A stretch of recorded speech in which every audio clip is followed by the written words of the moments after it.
to pass over to Yasmin to get the meeting started. Thank you very much. Hello everyone, good morning and welcome to the Swindon Mindful Employment Network's first virtual event, COVID-19 Job Loss and Mental Health. My name's Yasmin and I'll be chairing the event this morning. I'm the business coordinator for SG Mind and I'll be managing the Swindon Mindful Employment Network alongside Swindon Borough Council and Business West. So the Swindon Mindful Employment Network is aimed at employers to destigmatise and minimise the impact of mental health issues in the workplace. We hope to empower organisations to support the mental well-being of their staff. So we aim to provide expert advice and guidance to businesses and act as a forum for business owners and managers to share their experiences with peers and mental health professionals. We're currently facing a mental health emergency with the coronavirus pandemic having a huge impact on mental health. So although we can't do these events in person, we thought it's still very vital for us to do them now and virtually. So between April and June 2020, SG Mind has seen a 40% increase in attending wellbeing appointments, which indicates a significant increase in need for support. CIPD's early research into mental health impacts of lockdown include findings of fatigue, musculoskeletal conditions, poor work-life balance, reduced exercise, and increased alcohol consumption. In relation to mental health specifically, employees were reporting reduced motivation, loss of purpose and motivation, anxiety and isolation, and evidence from previous quarantine situations suggests there's a long-lasting effect on mental health. So these symptoms range from irritability, anger, depression, and post-traumatic stress symptoms. So now we're 6 months into the pandemic, and the coronavirus pandemic has promoted large-scale job losses. On Business West's recent survey outcomes, they sent it over to 500 Southwest businesses, and results show that 65% of businesses expect to make up to 24% of employees redundant. So almost 19% of businesses will need to make between 25% and 50% of their staff redundant. Almost 11% of businesses will make between 50 and 75% of their staff redundant, and almost 43% of redundancies are expected to be made between now and October. So huge results there. So we've decided that our first virtual event today would be focused on redundancy, the emotional impact redundancies have on your employees, redundancy process and employee rights. So this morning's event will run till 11:30. We have 3 speakers, Lucy McIntosh from Citizens Advice Bureau, Suzanne Baxter from Swindon Gloucestershire Mind, and Jessica Bailey from Change Toolbox Limited, who unfortunately can't be here live this morning, but we have a recorded talk from her. So as we said before, during the talks, if you could ask any questions we have in the notes section, and we'll have a chance to answer these at the end. So we'll carry on now from Lucy McIntosh from Citizens Advice Bureau, who's going to talk about redundancy process and rights of employees. Thank you, Yasmin. Hi everybody. We're just going to go through some of the things that need to be considered when you're managing staff redundancies. Obviously, it's going to be a difficult time for everybody, and it's just knowing the process and the things you need to bear in mind when you are making the plans and how to inform employees and what rights they have. So, Libby, if you could have a next slide. Next one, thank you. So most employers, as I say, will have a redundancy plan to help them manage each stage of the redundancy process. The plan should show ways to avoid compulsory redundancies, because obviously steps should be taken to try and avoid these as much as possible. Importance of consulting staff and how to select staff for redundancy. It's also very important to give staff notice, adequate notice, work out how much they are likely to be paid, but also support staff through that process and plan for the future. If you have staff representatives in a workplace, it's important to work with them, for example, trade unions, to develop plans, especially if it's a large or complex redundancy situation. Next slide, Libby. Processes, you need to make sure your staff are informed. So the redundancy process is more often than not explained in the contracts of employment or your staff handbook if you have one. if the employer's process isn't written anywhere, you have to make sure the employees know what process is likely to be followed. There are certain things that should be explained in your documents, like criteria for selecting employees for redundancy, how long the decision will take, what meetings employees can expect to be invited to go to and when, or how to appeal, how to challenge the redundancies. Employers, if they have a process, they should follow the process. There might be circumstances in which things are done differently or faster, but there have to be a good reason to do that. Next slide. Thank you.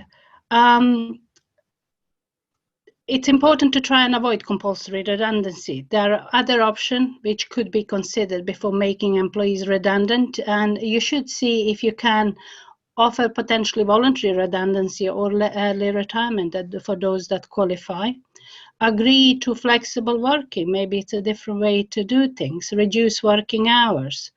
Ask employees to stop working for a short time if this is just a temporary situation. Retrain employees to do other jobs in your business. Limit or stop overtime if that is one of the things that is affecting your costs. Or not recruit any new employees, for example. Next slide, Libby, thank you. Now, the consultation depends on the number of staff, how much staff you're making redundant. They could, if you are making large group of staff, usually 20 or more, then a consultation are likely to be a collective. There is a duty to collectively consult as well as consult individually with affected employees. And by law, you must let the redundancy payment service know of your plans before the consultation start. If you are making individual redundancies, fewer people, then you have to carry out the individual consultation, discuss your plan changes with each employee that could be affected. And this can include employees who are not actually losing their job, because people like to know what is happening. There are no rules regarding the number of individual consultation meetings, how many you should hold. However, you must ensure the clear communication with the affected members of staff throughout the whole redundancy process, including making the announcements to all affected employees, stating measures already taken in relation to minimizing the impact of the proposed redundancies, sending letter to all affected employees confirming the position in writing, hold individual consultation meetings with each employee, discuss proposals, consider employee suggestions and finalize the proposals, making changes if necessary. And you must follow the correct timescales in accordance with the number of posts being made redundant. So if you have fewer than 20 people, if you're making fewer than 20 people redundant, there is no set time period. If you are making anywhere between 20 and 99 people redundant, then you should follow the timescales of at least 30 days. Or if you are making over 100 people redundant, then it's at least 45 days. Thanks, Libby.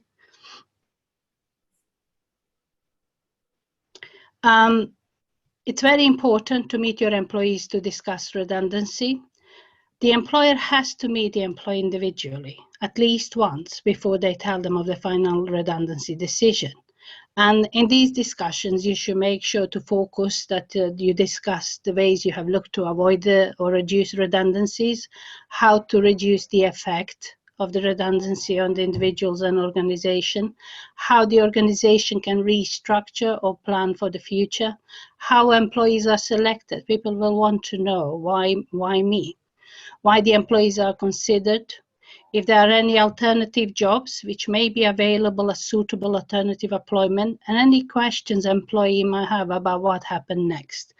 And you should consider and respond to any suggestion made by employees. People might come up with the idea. You can reject ideas you don't think are reasonable, but you should explain why it's important to document all discussion and the reasons for your decision.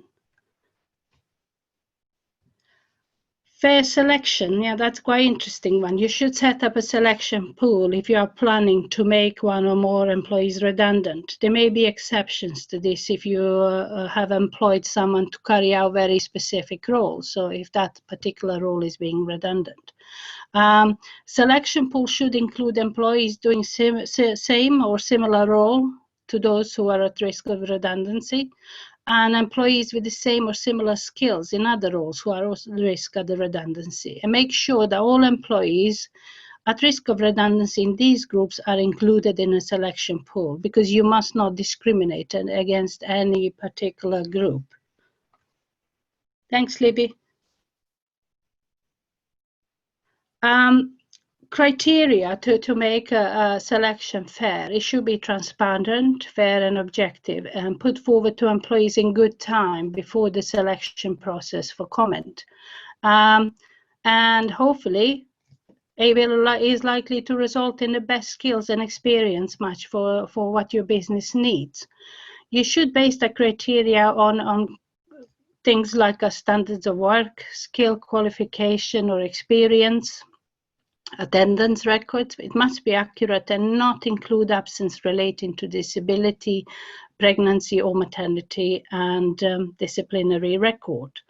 You must not select employees based on age, disability. So you need to bear in mind the protected characteristics. This age, disability, gender reassignment, marriage, civil partnership, pregnancy and maternity, etc. So for example, parental, paternity or adoption leave, their role as an employee or trade union representative, membership of a trade union, part-time or fixed-time employees, pay and working hours because they refuse to give up rest breaks or ask for national minimum wage, etc.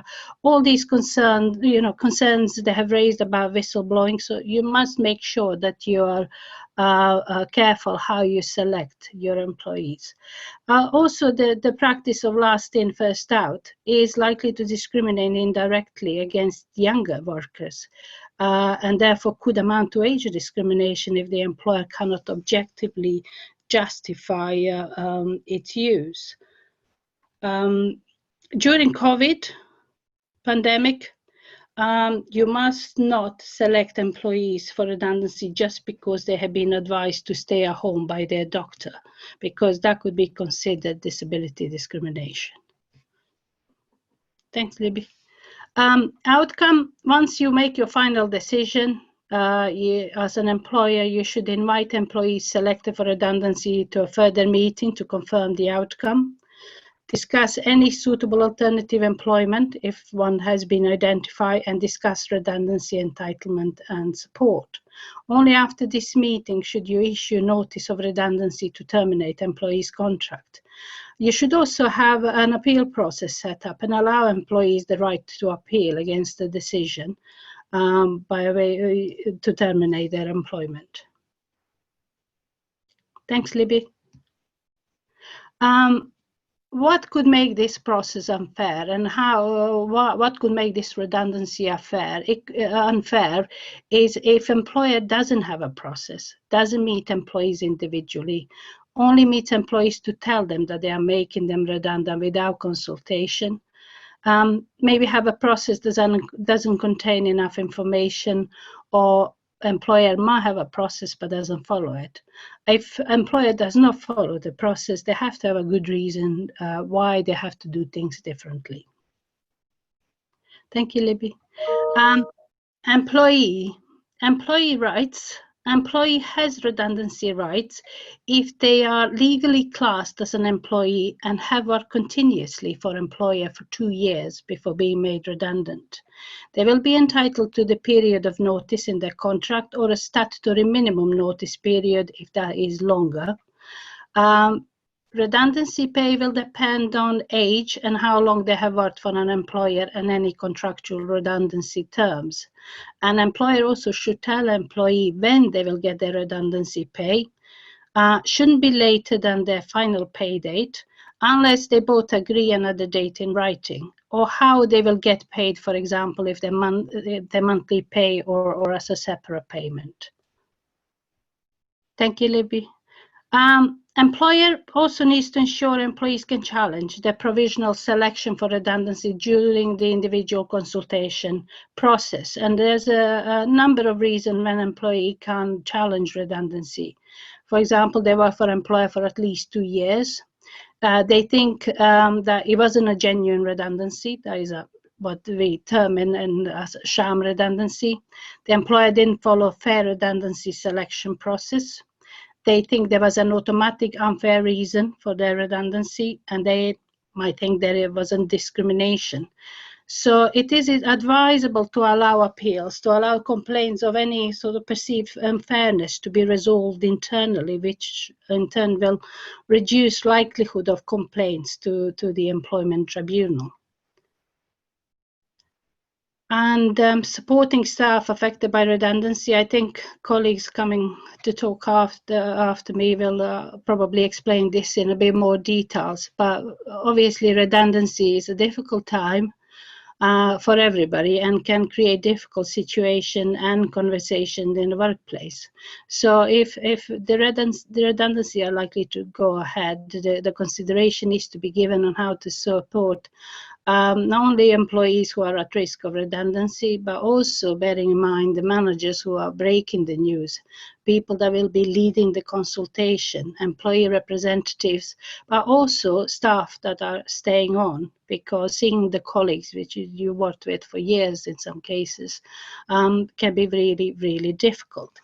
Support can be given by a number of ways. So the plan needs to be in place on how you can support your staff by providing either counselling, additional face-to-face meeting, help getting financial advice in terms of obligations people have, to their mortgages, their loans, their other commitments. Clear plans for the future of your organization, but also helping people find work or retrain if it's necessary. And that's it. Thank you. That's all from me. A lot of information, really, really useful source of information for any employer that need to manage redundancy is on, if you go on ACA's website, very, very good. Managing staff redundancies, lots of information, and there are all the different steps that you need to take and to consider as you're going through a very difficult process for everybody. Thank you.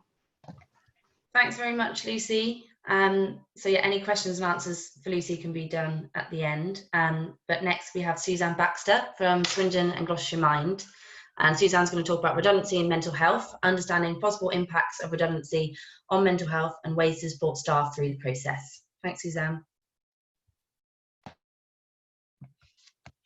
Good morning, everybody. So my name's Suzanne. I'm trainer and facilitator at Swindon and Gloucestershire Mind. So today I'd like to talk about redundancy and mental health. And first I'd like to clarify, what is mental health? So mental health refers to cognitive, behavioural and emotional well-being. Basically, it's how people think, feel and behave. Here's a reflection first on the current year and times and different ways that redundancy may affect individuals. This year, COVID-19 was declared a pandemic in March, presenting a health threat and a major life event that impacts every single person. Some people may have been traumatised at the beginning of lockdown. Emotional and psychological trauma is a response to a deeply distressing event that shatters your sense of security, making you feel helpless, overwhelmed, in a world that seems a dangerous place. So that may well be how some people felt at that time. For some, there may be symptoms, may have been symptoms of anxiety and trauma, such as not thinking straight, feeling overwhelmed, finding decision-making difficult, feeling restless, feeling agitated. The fight or flight response comes into play. These responses to the virus would be a normal response to such a traumatic global event. After experiencing a traumatic event, over time, we slowly accept and process what has happened. As with other aspects of mental health, we are all unique, and our reaction to a stressful event no matter how extreme, can be very individual, as can be the recovery time. Traumatic events may create a sensitivity in some people, and that could be reactivated with another distressing event, such as redundancy. Another consideration is the reasons that people come to work. People work for many reasons, including and dependent upon their own values. We are generally social beings. Community used to be the place where people lived with their family, their neighbours, their friends, all local to each other. In this day and age, we live more isolated lives in much smaller family units. Therefore, for some people, the workplace and their colleagues has replaced that important sense of community. So for those staff, they will feel a loss of community in redundancy. Other reasons people work: having a sense of purpose, maintaining a standard of living, being productive, the ability to be creative, enjoying challenges, having time out of the house, to name just a few. The reasons and values that people come to work can give us clues to the losses they may feel after redundancy. Some of the impacts of losing a job may include loss of maintaining a certain standard of living, loss of challenge, loss of purpose, loss of feeling productive, as well as loss of community. After redundancy, people may experience anticipatory grief, feeling the future has such uncertainty and looks bleak, the fear for loss of security and safety. For some staff, it may feel like they have just begun to recover from managing the losses and life changes they felt in COVID, and now they are experiencing the grief of job loss, which can impact their mental health again. When we think of grief, we might think of the death of a loved one, and for some staff, during COVID, that may have unfortunately been the experience. One definition of grief is a deep or intense sorrow or distress over a loss, and this can be physical, social, emotional, and even occupational. There are levels of grief. They aren't linear and they don't necessarily happen in order, but they can help you understand what staff may be experiencing day to day. With these levels of grief come very mixed emotions. Someone may feel very sad and tearful. It doesn't necessarily mean that they have depression. Somebody else may feel really anxious, worrying about what the future holds. Again, this isn't necessarily a mental health condition. These mixed emotions are part of the process towards accepting what has happened. The feelings and thoughts around dealing with the effect of redundancy can be as much an emotional and a mental process as the physical process itself. So let's look at the levels of grief. The first is denial. I don't believe this, they must have it wrong. This can't possibly be happening to me. Denial. Then there's anger. How dare they make it me redundant? All the time and effort I've put into that organisation. Then there's bargaining. If the economy improves, can I be the first to come back to work? What if I take a pay cut? What if it is time to change my job? Then there's sadness. Whatever am I going to do? How am I going to survive? How am I going to feed my family? And finally, there's acceptance. Okay, so how do I find a way to deal with this? How do I find a way to manage this situation? What can help me move forward? Acceptance, as you might imagine, is where the power lies. Once in acceptance, one can find a sense of control and begin to look at options and choices and ways forward. Supporting staff through the redundancy process. Understanding. A great asset to support anyone is having the ability to understand how what is happening might affect them. Therefore, the already mentioned anxiety, trauma and grief levels, and also reasons and values that people come to work, can aid your knowledge of issues that may occur with staff. Stock up on compassion. Each person working through the redundancy process is an individual. Therefore, their fears, worries, and grief will manifest in different ways. If a member of staff is snappy and out of character, please allow that this might be part of their grieving and be patient with them. Think about the character that they usually are and not who they are in this moment. Check in with staff and listen. How are you today? What's going on? Would you like to speak to me and tell me about what's going on for you? If they're feeling distressed, invite them to tell you how they're feeling and listen. Really listen. One great thing that we can do for another human being is to listen. There's 5 levels of listening. The first level of listening is ignoring.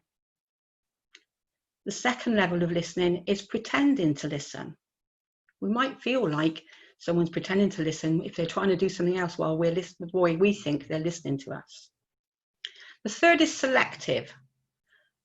Some children and dogs have selective hearing. Number 4 is attentive listening. And number 5 is empathic. Really trying to sit with somebody and understand what it's like for them. Think about the levels of listening that you generally use. There's a fabulous film by a psychologist, Brené Brown, called Empathy versus Sympathy. That might be something you'd like to watch on YouTube. If a member of staff tells you how angry or how frustrated or how sad they are, give them reassurance that it's okay, these feelings are okay within the redundancy process. If they can name the feelings that they're feeling, and that can help them release these emotions. So giving someone time to talk to you about how they're feeling can really help empower them. Loss of control. Redundancy can bring a loss of control. If there is an issue, encourage staff to write a list of all their issues and to cross out all the things that they cannot control. Give focus to the things that they can control and create plans and assess ways forward for these things. For example, people cannot control losing their job. They can control updating their CV, looking at training options or free courses. They can look at thinking about their needs and how they might need to change the structure of their day once they're not working while they're looking for work. Having a supportive network. Check in that staff have got a supportive network, friends and family, somebody that they can talk to if they're having a difficult day. And let them know what support is available in your workplace. It also might be worth checking in, what kind of music do they listen to? What are they reading? What do they watch on television? Are these supportive and inspiring for them, or are they disheartening? Being around people with positive mental well-being can help improve one's own well-being. As a line manager, it's important to look after your well-being through this process. Self-care is so important. You can't pour from an empty cup, so looking after your well-being helps your cup stay full. At Swindon and Gloucestershire Mind, we work with the 5 ways to well-being, whether that's clients, children, and staff. The first of the 5 ways is to connect. Social relationships promote well-being, and they can act as a buffer for mental health and build a sense of well-being and self-worth. Also connecting with yourself, acknowledging how you are feeling on a day-to-day basis. Connecting with pets is a wonderful way to connect. And connect with nature. Science is now proving how good nature is for our well-being. So take a walk in the park or the woods. Ways to connect might be create a family blessing journal in which everyone writes the good things that happen every day. Make your surroundings aesthetically beautiful to aid your connection with your environment. Listen to others with unconditional regard. The second of the 5 ways is keep learning. As we learn, we grow in confidence and self-esteem. Learning through life improves our ability to get the most out of life, increasing our self-satisfaction. What would you like to learn about? Maybe saying hello in different languages. Perhaps you could learn about food from different cultures, explore the cultural context and become aware of your thoughts. Maybe brainstorm ideas on a challenging task with your friends.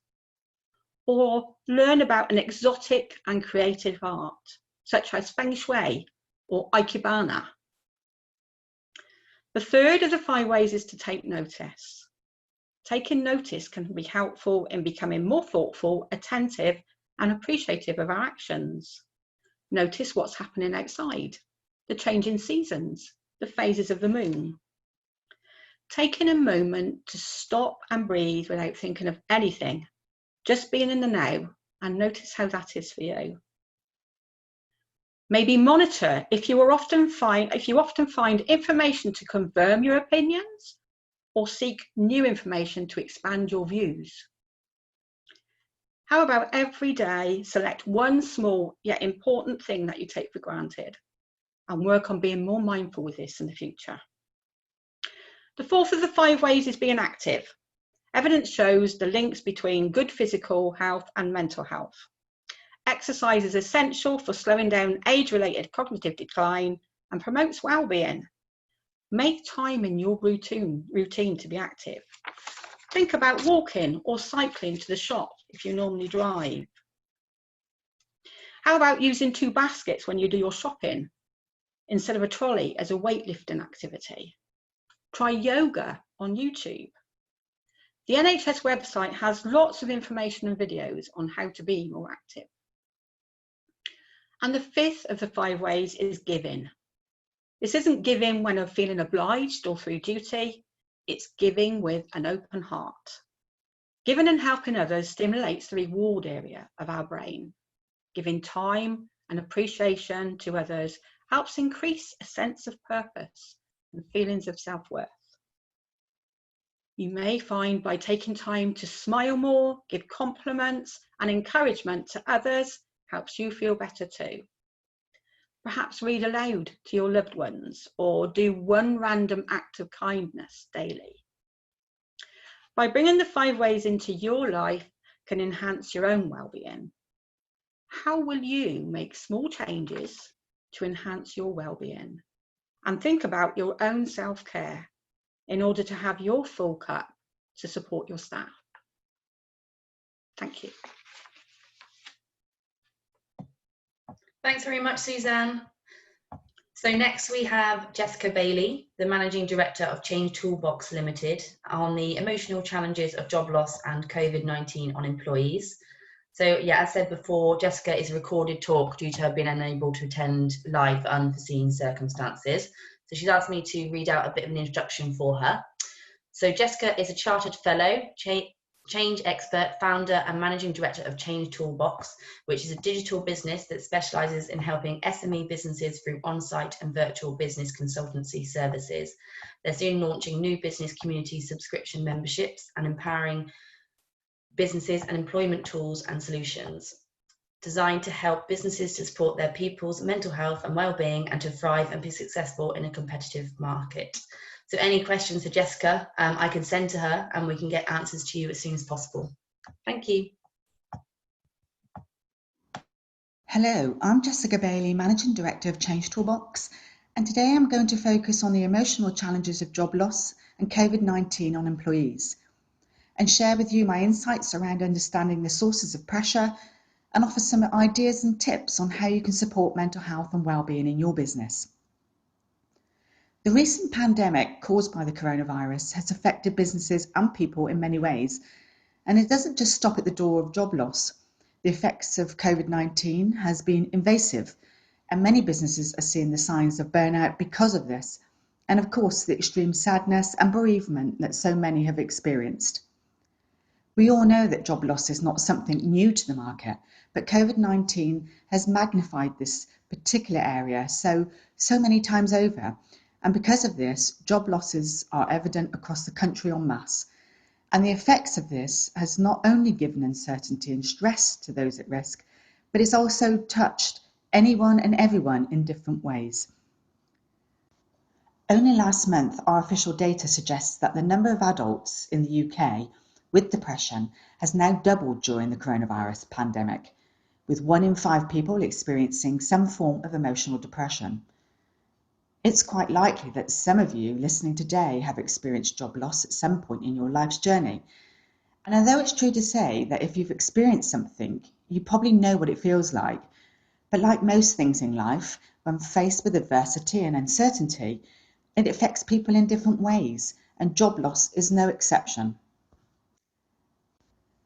I'm sure that the emotional change curve is something that many of you may already be familiar with.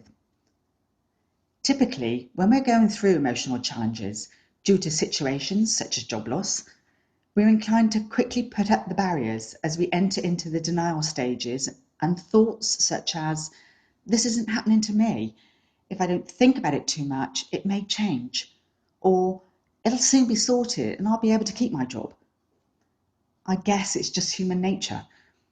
This tends to progress to varying forms of realisation, and often followed by confusion and possibly anger, and can start to affect a person's well-being and how they behave in the workplace, and potentially we can expect to see a dip in a person's productivity and performance levels. People are people, and they will be open to acceptance of situations, and in this particular one, people will travel through the emotional change curve at varying speed, but as they move up the curve and start to let go, potentially they level and move into a more optimistic place and show signs and forms of acceptance and thoughts towards new beginnings. As people are going through this emotional curve, there are risks to them and your business, and through my experience, this can be managed effectively through frequent, well-considered and well-executed communications. With the right communication plans in place and the right ethical and critical decisions sitting behind it, you can flip the experience from something really negative to feel more like new opportunities, even in difficult situations such as job losses. But if your business fails to prepare and plan for the emotional challenges that will inevitably happen through job losses, then as the saying goes, fail to plan, then be prepared to fail. And no business wants to play out that scenario. So COVID-19 has a lot to answer for, and job losses is just one of them. I've faced job loss and I've helped thousands of people through the process. I've mentioned how key communication is, and in this case, good means to consider and communicate to everyone in your business, not just those affected by potential job loss. And best practice will require open, honest conversations and being transparent through your regular and frequent feed of communication to everyone. No business is too small nor too big not to invest in one of the most important well-being tools, your communication plan. Through pulling together a plan of what, how, when, and who, that can include what will you say during your communications. I typically find giving a theme is really helpful to keep everyone focused. And how will you communicate your messages? Not everyone will read emails, so how can you get your messages out there and get the buy-in? And when will you send out your messages, and who will be responsible for taking the action? And what will you do with the feedback when you receive it? It's really important to have a process ready in place to be able to respond quickly to any feedback. Managing and supporting people in these difficult times can also be a great strain on those responsible for leading change. And that goes back to the point of job loss affecting everyone at varying levels. From my vast experience, I've seen time and time again, from the moment that people are informed their role is at risk, their world is turned upside down. And very quickly, emotions not seen previously can rise to the surface. Communication is absolutely key, but people need to know there's still trust and their company cares about them. And how to help sustain these values, there are many ways I've introduced to help people that are going through a major change and those facing job losses and having to deal with those unwelcome emotions. However, with recent remote working en masse and social distancing rules, It makes some of the established methods a little more difficult to introduce. But there are other tools that can be introduced, and one simple tool called a Resilience Builder program. This can be really effective, and essentially it's a very simply laid out resilience program that individuals can adopt to build up their armour and defence against adversity. And introducing managing personal resilience for team sessions is another method you can introduce. Resilience is really important to help individuals to function successfully and, in addition, cope much better with the sources of pressure.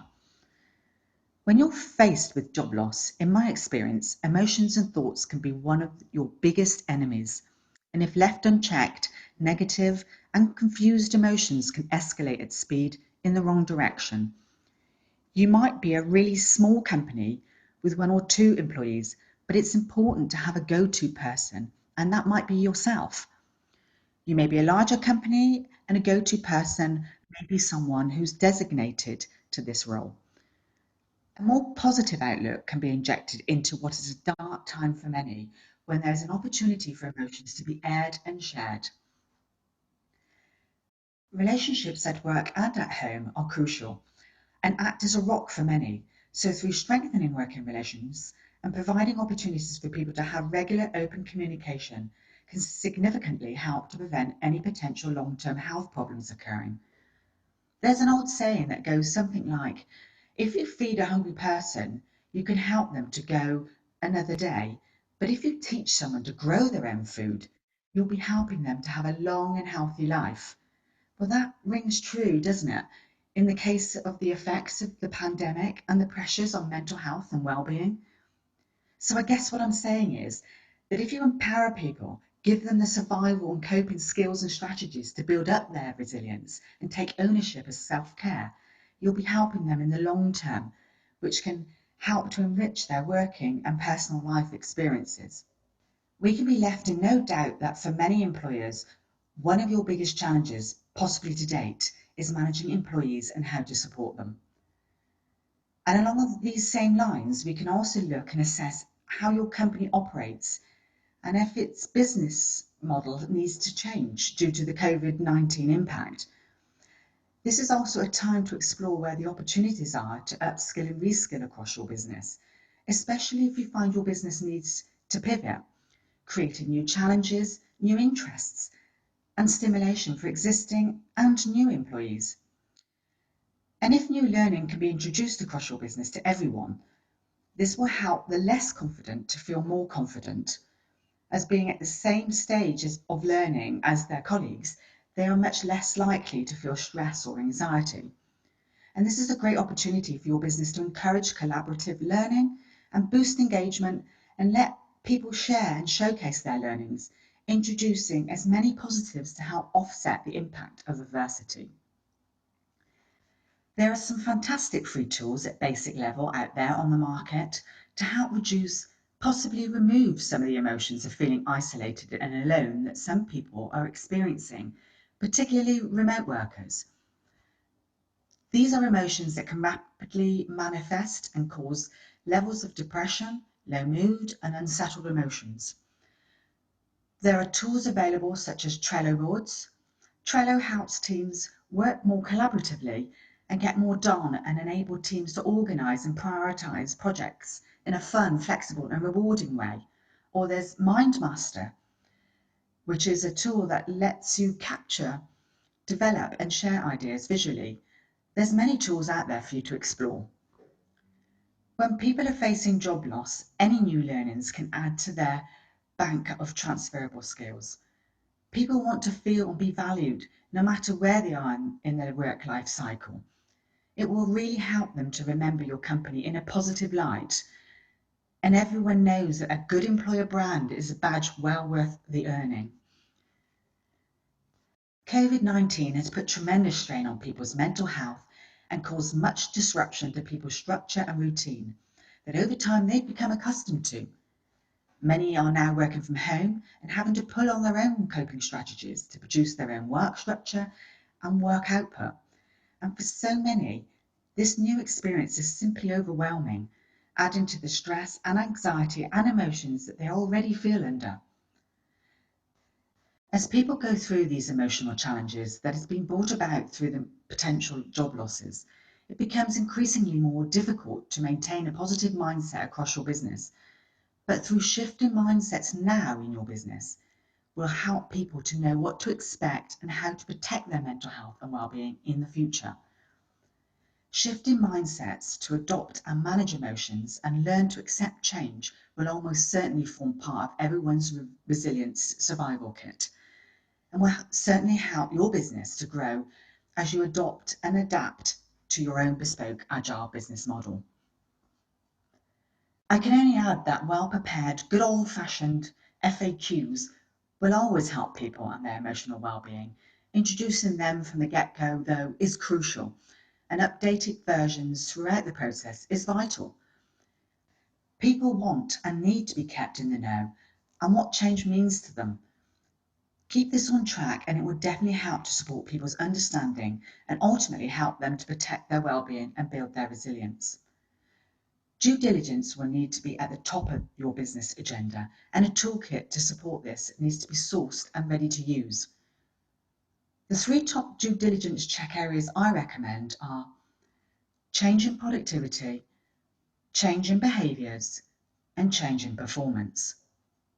There are also some emotional symptoms you can look out for, such as negative or depressive feelings, increased emotional reactions, so people may be more tearful or sensitive or aggressive, perhaps showing signs of loneliness and being withdrawn, or showing a loss of motivation and commitment and confidence may be shown in some others, or you may see and witness some mood swings. But if these areas are reviewed on a frequent basis, perhaps 2 or 3 times a week, or at least once a week minimum is my suggestion, any changes in people will be quickly recognised so a fast response and solution can be put in place, and this can significantly help to support and maintain a healthy workforce. I hope you found some of my insights and information helpful and perhaps a little thought-provoking. I think we can arguably say that no one has escaped the uncertainty and emotional rollercoaster that the pandemic has imposed. My final point is with regards to your mental awareness wellbeing plan. And if you want to avoid the arduous and challenging task of having to sell your plan to your people, give them a voice and include them in the development of your mental health and wellbeing plans, and let them feel ownership of it, and make this plan part of your business survival toolkit. Well, thank you for listening. I believe there will be an opportunity for you to ask questions at the end of today's webinar, and I'm more than happy to try and answer any of your questions. Thank you.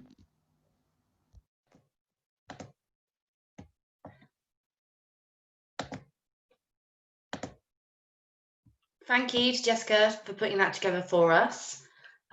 So now that's the end of our speakers. So I don't know if anybody has any questions, then go ahead now.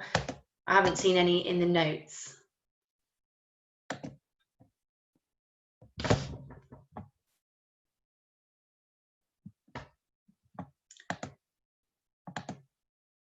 Has anybody got any questions at all?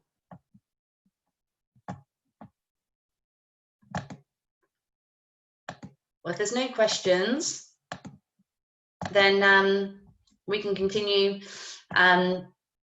We're just saying thank you to everybody, please, for talking. And so that's Lucy from CAB, Jessica from Change Toolbox, and Suzanne from SG Mind. And thank you very much for everyone for attending.